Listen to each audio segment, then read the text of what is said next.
Hello everyone.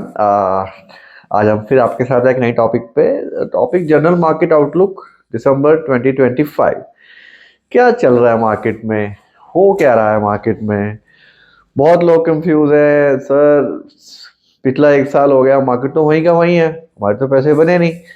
क्या चल रहा है? What is happening now? थोड़ा सा 2-4 मिनट सोचा डिस्कस कर लें। सबसे पहले हमें ये समझना पड़ेगा कि सितंबर 2024 में जो लेवल्स थे निफ्टी के, आज भी आसपास वही हैं। और शायद अगर आप मुझे सुन रहे हो, पिछले 2-3 वीडियोस में मैंने बोला था it is the nature of market to be range bound.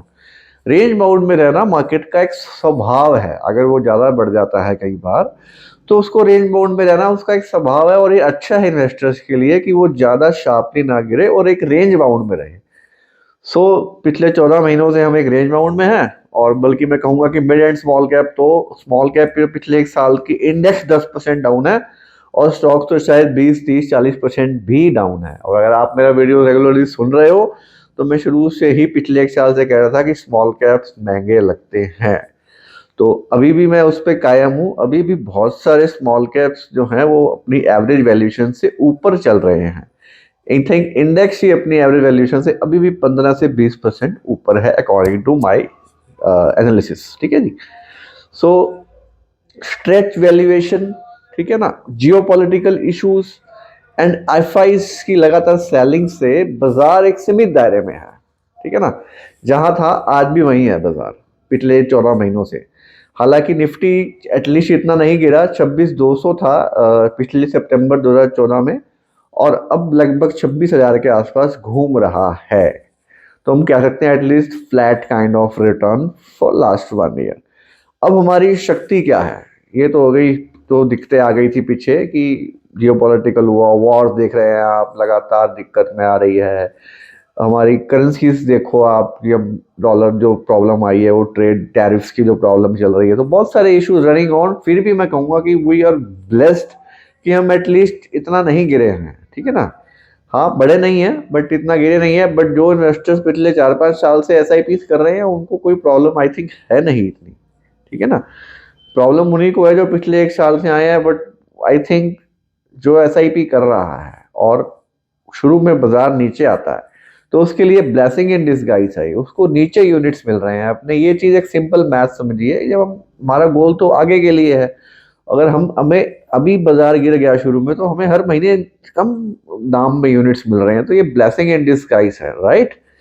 हमारी ताकत देखिए, आज 30,000 करोड़ रुपए की हमारी एसआईपी बुक हो गई कंट्री की, इंडिया की ही। हर महीने 30,000 करोड़ तो लगना है भाई साहब। आप सोचो कितना बड़ा अमाउंट है। इससे बड़ी हमारी ताकत और क्या होगी? पिछले 4-5 सालों में लगभग 5-5.5 लाख करोड़ रुपए का एफआई की सेलिंग आई है। 5-5.5 लाख करोड़, कितना बड़ा अमाउंट है। 2008 में 50-60 हजार करोड़ रुपए निकाले थे, तो बाजार 50% गिर गया था। बट इन लास्ट 5 ईयर उसके अगेंस्ट जो हमारा डोमेस्टिक मनी का फ्लो रहा, जो हमारा भारतीयों का निवेश रहा, वो लगभग 15 लाख करोड़ के आसपास रहा। 3x। भाई तुम निकालो और हम डालेंगे, कोई दिक्कत नहीं है। जब कंट्री का ये एक चेंज आता है, एक ट्रेंड चेंज होता है, इक्विटी कल्चर की तरफ इन्वेस्टर्स का ट्रेंड होता है, तो वो बहुत अच्छा होता है। अब people are taking slightly risk. I would say कि थोड़ा रिस्क लेने को तैयार है यार। ठीक है यार, हमारे को इन्फ्लेशन बढ़ रहा है, तो अपने को रिटर्न थोड़े अच्छे चाहिए, तो हमें इक्विटी में आना पड़ेगा। ये पिछले कल्चर चेंज हो रहा है। ठीक है जी। अब सबसे बड़ा घूम फिर के फिर यही आ जाती है कहानी कि पिछले एक 14 महीने से तो बाजार चला नहीं रही, क्या ये आगे कितना समय लेगा? तो देखिए, इतिहास ये गवाह है कि सम टाइम्स 1.5 साल, 2 साल, 3 साल, 4 साल भी बाजार कई बार नहीं चलता। तो ये तो प्रभु को पता है कि बाजार कितना और रेंज बाउंड में रह सकता है। बट बीइंग अ एक्सपर्ट, मैं आपको ये कह सकता हूँ कि बाजार का ये नेचर है, वो एक 3 साल का रिटर्न एक साल में देता है। तो हमें अपने एसेट एलोकेशन करके रखनी चाहिए। एक एसेट क्लास पे डिपेंड नहीं रहना चाहिए। ठीक है ना, हमें अपने कॉर्पस को सभी जगह डिवाइड करना चाहिए, ताकि ऐसी परिस्थिति में हम डगमगाए ना।